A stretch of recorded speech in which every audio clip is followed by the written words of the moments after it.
네, YTN 라디오 생생경제 2부 시작하겠습니다.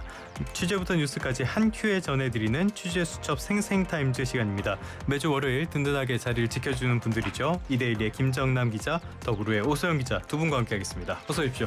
네, 안녕하세요. 네, 안녕하십니까. 저는 주말에 걱정이 돼서 계속 뉴스를 보고 있었는데 제가 봐도 뭐가 달라지겠습니까만 아무튼 그랬습니다. 네. 2부에서도 초미의 관심사인 한미 정상회담에 대한 이야기 해보려고 합니다. 김 기자님께서 준비해 오신 소식인데 어제 주요 그룹 총수들이 경제 사절단으로 일제일 출국했다라는 소식이 들어와 있어요. 네.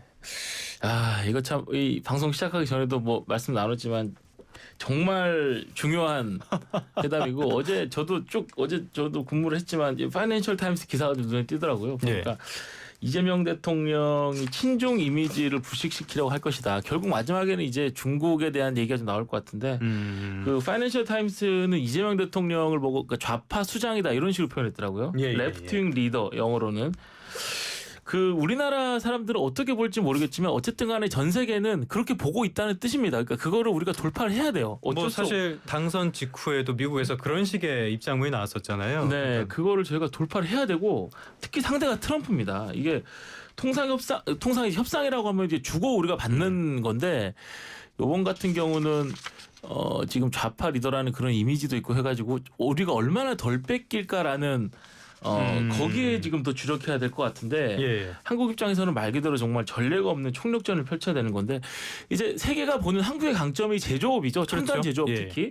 그렇기 때문에 이번 경제사절단도 그렇게 꾸려졌고요. 어제 이거 이재용 회장, 최태원 회장, 정은선 회장은 바로 글로 들어갈 것 같고 국방부 회장 등등 다 이렇게 첨단 제조업을 주로 영위하는 그런 그룹의 회장들이 같습니다. 그 말 그대로 반도체나 배터리, 자동차, 조선, 항공 이런 전략 산업들을 중심으로 해서 미국 대미 신규 투자에 좀 나서면서 트럼프가 얘기하는 그 미국 내 제조업 재건을 좀 보조를 맞춰야 된다. 그런 식으로 된 것 같습니다.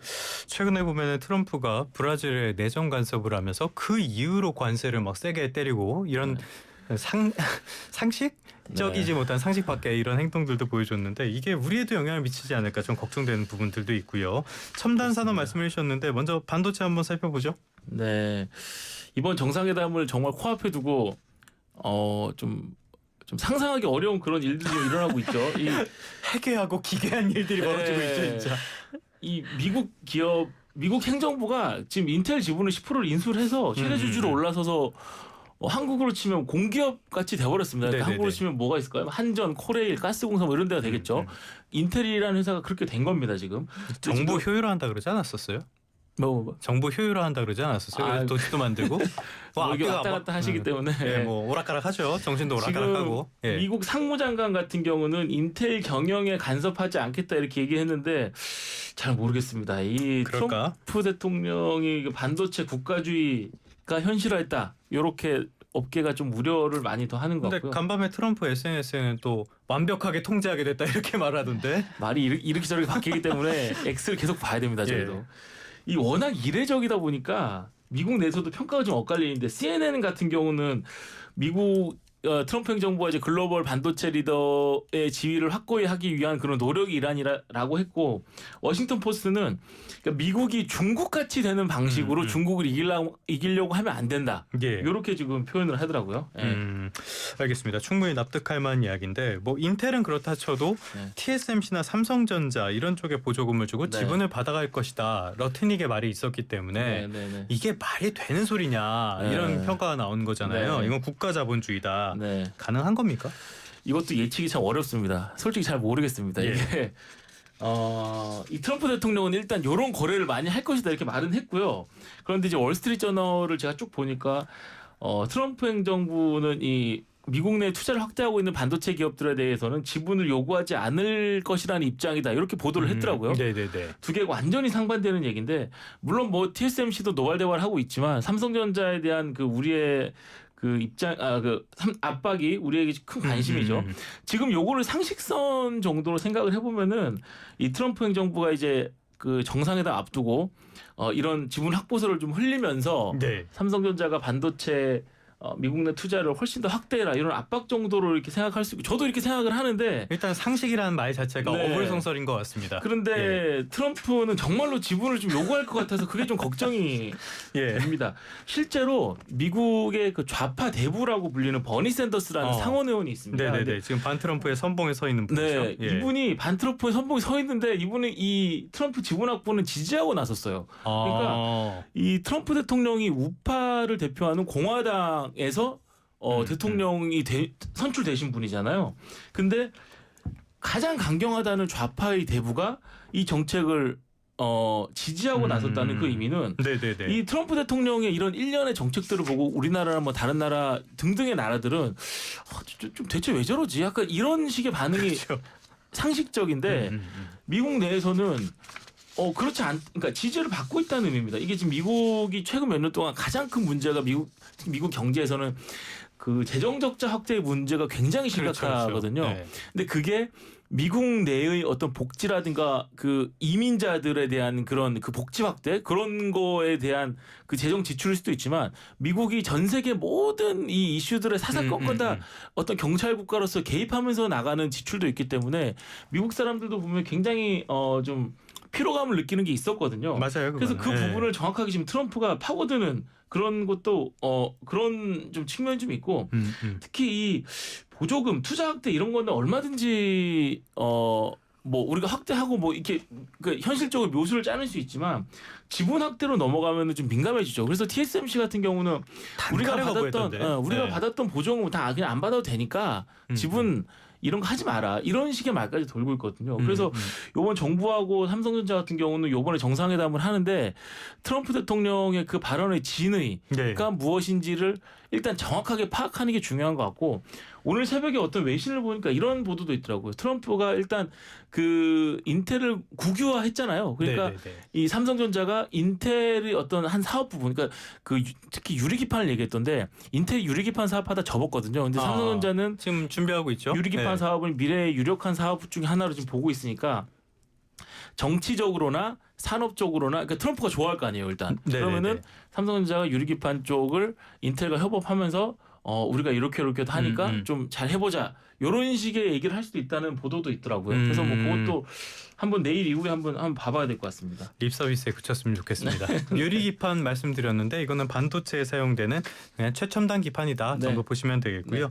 조선업도 굉장히 많은 관심을 받고 있는데 지금 조선업이 어떤 그 지렛대 윤활유 역할을 해주긴 했잖아요. 그런데 정말로 조선업 협력을 하기 위해서는 넘어야 할 산들도 있다. 이건 뭘 말하는 겁니까?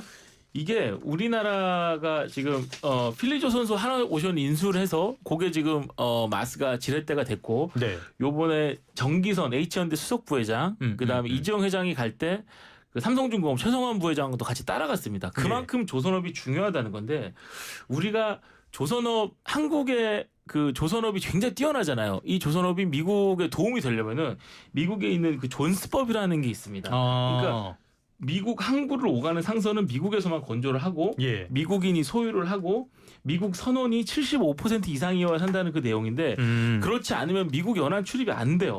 근데 이 존스법 같은 경우는 특히 미국 국적 그러니까 미국 국적을 정확하게 꼼꼼하게 따진다고 합니다. 그러니까 이제 하나그룹이 인수한 필리조선소가 있는데 이 조선소가 미국에 있다고 해도 미국 건조로 인정이 안 돼서 저희 존스법이 개정이 안 되면은 미국 내 운송에 투입을 할 수 없다는 뜻입니다. 그러니까 마스가 프로젝트가 원활하게 돌아가기 위해서는 법부터 고쳐야겠네요. 그렇죠. 요번에 정상회담 때 존스법을 완화하는 개정을 반드시 해야 됩니다. 그래야 미국이랑 한국이 윈윈이 될 수 있는 겁니다. 그러니까 이 현실적으로는 우리나라에서 만든 선박을 미국이 가져다 팔 수는 있는데, 그러니까 팔 수 있으니 이제 수혜가 가능한 것이거든요. 그러니까 요번에 이재명 대통령 같은 경우도 이 조선업 수장들 다 데리고 가서 특히 이제 김정관 그 장관도 있고. 이 존스법 얘기를 많이 해야 되고 특히 이제 사실 필리조선소 화제가 돼서 그렇지 필리조선소도 굉장히 노후화된 조선소거든요. 미국의 조선소들은 다 마찬가지입니다. 그래서 이 법을 빨리 개정을 해서 우리나라의 기술이 빨리 들어가서 이제 거기서 한 중형조선소급으로 그다음에 미국 함정 그 군함 이런 것들을 해외 건조를 금지하는 번스 톨레프슨 그 수정법이라는 게 있는데 이것도 좀 걸림돌로 꼽히는데 근데 이거는 이제 군사 안보 문제까지 걸려 있어서 법 개정이 사실상 요거 존스법보다 좀 어려워 보이긴 합니다. 이 많은 전문가들이 말하기를 요번에 그 한국에서 함정을 만들어서 미국에 납품하는 일은 현실적으로 좀 거의 어렵다. 불가능에 가깝지 않을까라는 말들을 많이 하기 때문에 일단 존스법부터 차례차례 하나씩 개정을 하는 게 중요해 보입니다. 아우 불확실성이 너무 많아요. 미국이 조선업을 다시 강조를 하고 있는데 이렇게 뭐 나쁜 말로 해서 협박해서 뜯어간다고 해도 미국의 조선업 이게 역량 강화가 쉽지는 않을 것 같아요. 어떻게 보세요? 그 우리나라 조선업들이 실제로 브라질에 가서도 뭐 조선소 인수해서 하려고 했던 적도 있고 그리고 사실 조선업에 관심을 가진 나라가 굉장히 많습니다. 인도네시아도 스스로 하려고 했고 뭐 페루도 마찬가지로 스스로 하려고 했고요. 근데 그럼에도 불구하고 수십 년 동안 중국과 한국, 일본 이 세 개국만 할 수 있는 데에는 이유가 있습니다. 그게 먼저 뭐 인건비도 당연히 중요한 문제고요. 철강도 당연히 수급이 잘 돼야 되고요. 좀 저렴한 가격으로 잘 수급이 돼야 되고 또 하나는 조선 그 기자재 인프라입니다. 근데 미국 같은 경우 특히 뭐 필리조선소 주변으로는 이미 아무것도 없는 상황이고요. 그리고 또 하나 또 마지막으로는 기후 문제도 또 굉장히 중요한데요. 왜냐하면 조선소 이제 선박을 만들 때 이제 밖에서 페인트 칠을 하게 되는데 뭐 기후에 따라서 그게 그렇겠네. 좀 녹슬 수도 있고 그렇다면 건조가 또 지연되고 이런 문제도 있기 때문에 이런 여러 가지 조건이 좀 맞아져야 조선소를 할 수 있기 때문에 과연 이게 실제로 우리나라가 들어가서 뭐 신규 조선소를 설립해서 운영하는 게 좀 가능한가 이거에 대해서는 의문을 갖는 게 업계의 시선입니다. 계속 한다 이렇게 말만 해놓고 트럼프 임기 끝날 때까지 한번 뭉개는 쉽진 않겠죠.